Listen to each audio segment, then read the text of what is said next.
अरे हाँ, जो तो करो એનો મોઢો પણ દિવાલ ભીતર જેવું લાગે છે.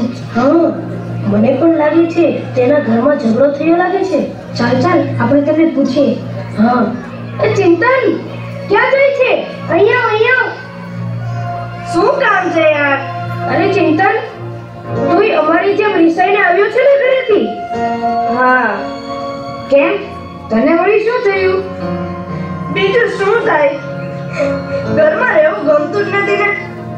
જ્યારે હોય ત્યારે પપ્પા વાત વાતમાં ઉતારી પાડે છે અને મમ્મી તો આખો દિવસ એમ જ કહ્યા કરે છે કે ગરમ ચીપિયો ચમકાવી દઈશ, ગરમ ચીપિયો ચમકાવી દઈશ, એક વેલણ પડી જશે એવી ધમકીઓ જ આપ્યા કરે છે.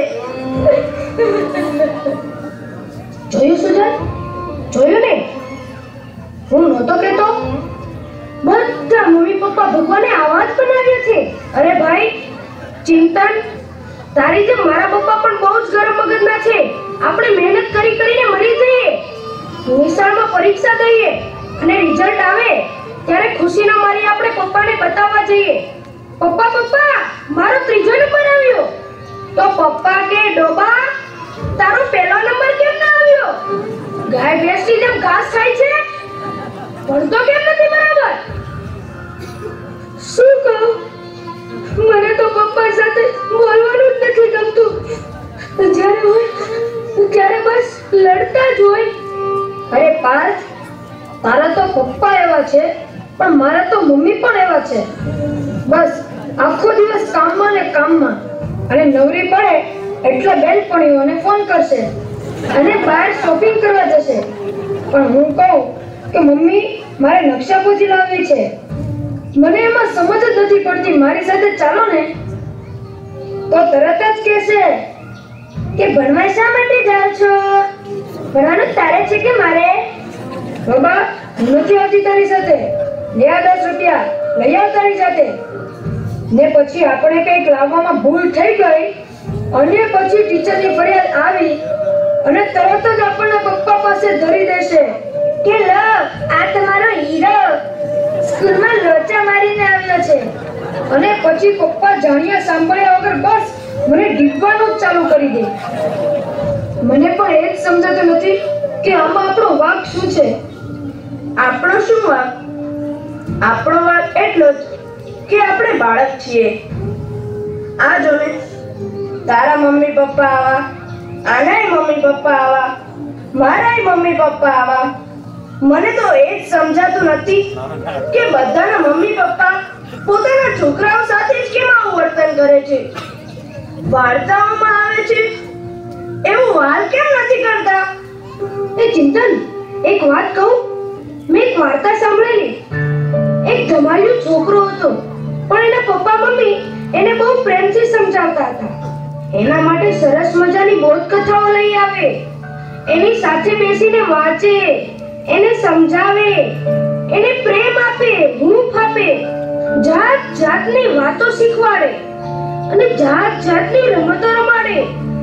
અને પરિણામે એ બાળક ધીરે ધીરે આગળ વધવા લાગ્યો અને પછી એ બહુ મોટો માણસ બની ગયો. મને તો એમ થાય છે કે આપણા નસીબમાં આવા મમ્મી પપ્પા કેમ નથી? શું આપણને આવો પ્રેમ ક્યારેય નહીં મળે? મળશે, જરૂર મળશે, પણ આપણને નહીં, પેલા પાલતુ કૂતરાને. મારો પ્યારો પ્યારો ટોમી આવી ગયો. બહુ સ્વીટ છે, કેટલો ક્યુટ લાગે છે આજે મારો ટોમી. મને જોઈને પૂછડી પટપટાવ્યા કરે છે. એ વેરી ગુડ, વેરી ગુડ. ભૂલી જ ગયો, તને બ્રેકફાસ્ટ આપવાનું તો ભૂલી જ ગયો છું.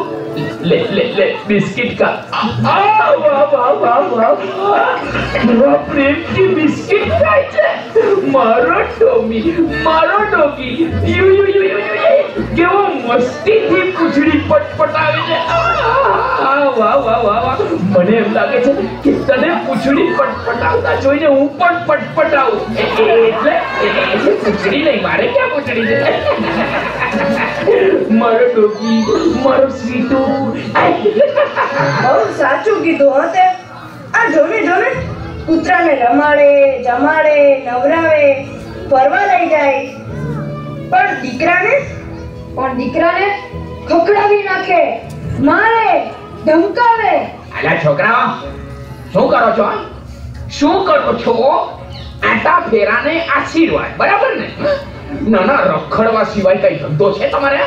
પપ્પા, આ કૂતરાઓ તમને બહુ ગમે છે નહીં? અરે હા, તે ગમે જ ને. પણ તને શું થાય છે એમાં? પણ મને તો એમ થાય છે કે આ કૂતરાઓની ગળચી દબાવી દો. કેમ કેમ કેમ? કારણ કે અમારા કરતા તો કૂતરાઓ નસીબદાર છે. તમારા કરતા કૂતરા નસીબદારી એ વાળી કેવી રીતે? તો શું કહું બીજું?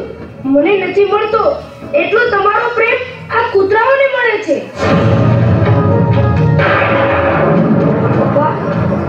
પપ્પા, અમે તમારા બાળકો આ કૂતરાથી પણ ગયા. અમે તમારા બાળકો આ કૂતરાથી પણ ગયા. પપ્પા, જવાબ આપો પપ્પા. કેમ કઈ બોલતા નથી? આ કૂતરાઓ જેટલો પણ હું તમને વાલો છું પપ્પા, કેમ કઈ બોલતા નથી? મોટા થઈને જો મારે પણ આવો જ પપ્પા જવાનું હોય તો મારે મોટા થવું જ નથી પપ્પા. મારે મોટા થવું જ નથી.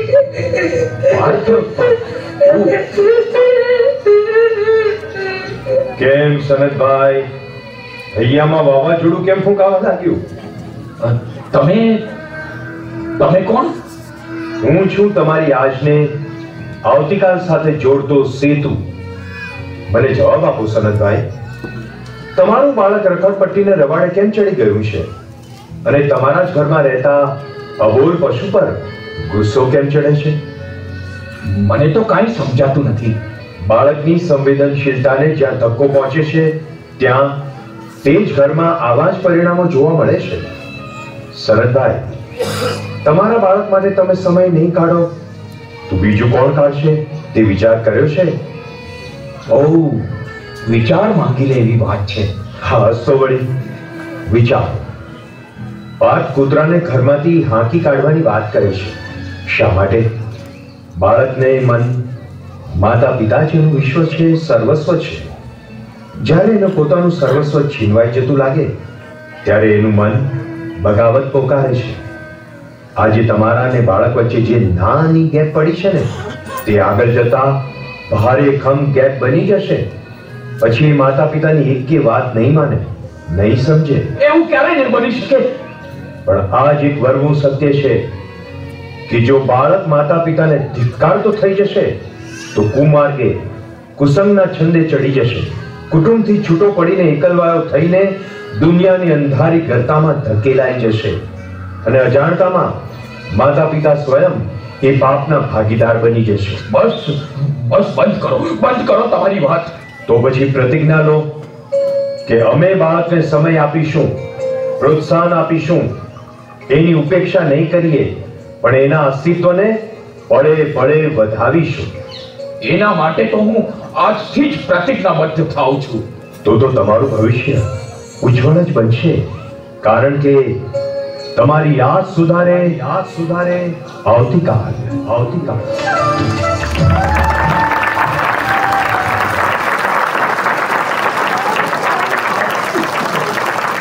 ખરેખર છે ને, આજ સુધારે આવતીકાલ.